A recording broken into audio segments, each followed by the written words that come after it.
What's up, guys? It's Scarra here from theScore eSports here with Pastrytime, one of the newest NA LCS casters from across the ocean. Why don't I let you introduce yourself? Yeah, so for those of you that don't know, I'm Pastrytime. I used to cast in OCE, the OPL there, and then the LPL, and kind of been around every now and then, done a bit of Worlds. So I used to work in Australia, now I live and work here in LA.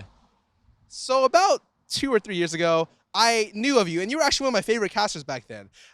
And the overall rumors were that, oh, he's coming to North America, he'll be here. And then it was said every single year you would be in North America. And then finally you show up 3 years late, 2, 3 years late. What happened? Why did it take so long to get here? Yeah, so it's probably known for Battle of the Atlantic at some point, which was a few years ago now.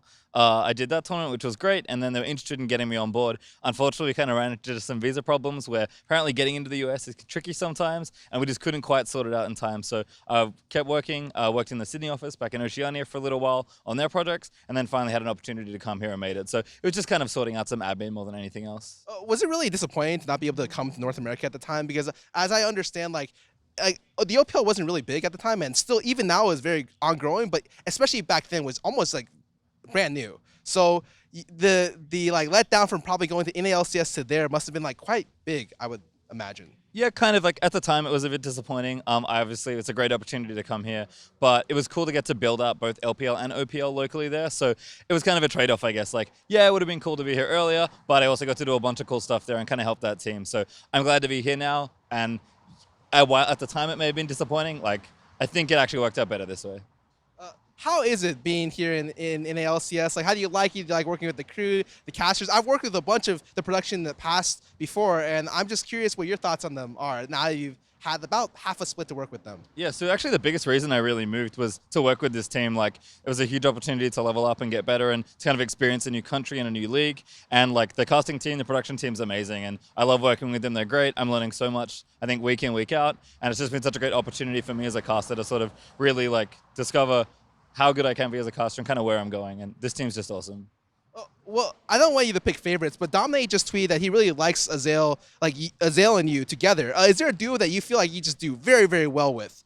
I actually love casting with all the color commentators, but I think Azael was kind of naturally the one that fit well. Kobe and I have casted together before, and that feels pretty good because we're pretty high energy as a general rule. But Azael, like, I didn't cast with him before. I had like no experience with him really. And then when we just started doing practice casts together and then eventually shows together, it was just something that felt very natural. So I love them all dearly, but Azael's just feels very natural and very smooth.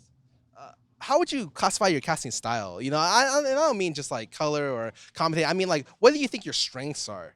I mean, so at a base level, I'm a play-by-play, so I'm the guy that calls all the plays.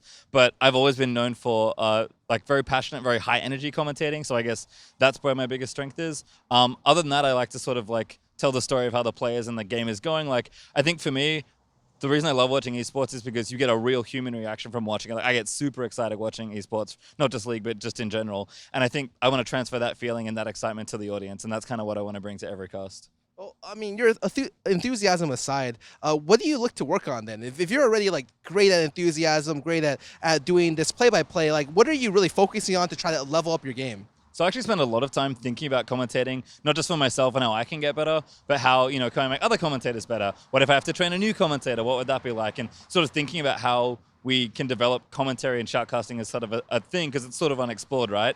I think for me personally, my big one is sometimes I talk a little too quickly, which you may have noticed, but also like being more specific with my word choice and being just a little more fluent. Like, you can attack a moment in a certain way and make it hype and make it big, but I think to make it perfect, you really need to pick your words properly, and you just want to find the right thing for every situation. So for me right now, it's a lot about being more fluent and kind of being more expressive with my language.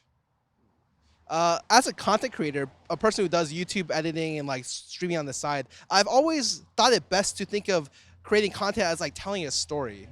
Do you feel like commonly that way when you cast, like you like to try to tell a very compelling story to the audience? So one of the best pieces of advice I ever got in casting was actually like, find the story in the game, right? Because that's really what's compelling to your audience. Like, sure, like sick out players and mechanics are interesting. Maybe people just love a team or love a champion and really want to follow it. But you don't really get the human element of sports unless there's a reason for you as a person to actually like care about what's happening. Otherwise, it's just like a bunch of numbers and characters on screen, right? So for me, I always want to find like, what's the human element, what's the narrative element of this game, and how can I translate that to my audience? Because I think that's actually what matters, and that's what people care about. So I think it's hugely important to find the story in a game, and doing that in a live environment where the game is constantly shifting and changing is a real challenge, but that's for me one of the biggest joys of shoutcasting. Speaking about stories, I mean, there are about 10 different teams here in NA LCS, exactly 10 different teams. What's the biggest storyline for you this year? It's been interesting for me as someone coming in. I knew a lot of these teams before, but I've obviously been learning about them and like kind of how they work, and especially some of the newer teams and kind of how their players go. I think there's been lots of cool storylines this year in the NA LCS. If I had to pick, it might just be how strong TSM have looked, but I think for me, Immortals was the team I always kind of heard about, but never really watched play. And watching them play, every time they just do like make a big play and go what I like to call full Immortals and just go off, it's awesome to watch. Like, I think for me, the strength of those two teams, but the overall strength of the league is probably the biggest thing, and just how good the best teams are right now. You've watched a lot of LPL and Oceanic, OPL in the past. Where do you think the current NA LCS kind of stacks in terms of regions? I actually think NA is looking surprisingly strong. The top teams especially are playing really smart, really aggressive League of Legends, and they're not afraid to take calculated risks. So we've seen TSM especially just go in on like, not a coin flip play, but like maybe 60% and just take the risk, successfully execute well because they're a smart team they're with good players, and then being able to snowball that risk before. And I saw a lot of that in China. Like the best teams in China were able to play aggressively, like do stuff that looks stupid, honestly, on paper, but realizing that we do have the execution, we have the knowledge, and that if we win here, we probably win big down the line. And when they don't win, they're able to actually recover and come back as well. So I think for me, the top teams at NA LCS look very threatening. Maybe it's like moving into Worlds. What does the third place team look like? And I think the competition's getting pretty fierce. By the end of week 9, we should know, okay, like these teams look pretty ready to challenge the rest of the world. Like, I don't know if they can challenge like the strong Asian teams just yet, but I think NA should have another good performance internationally.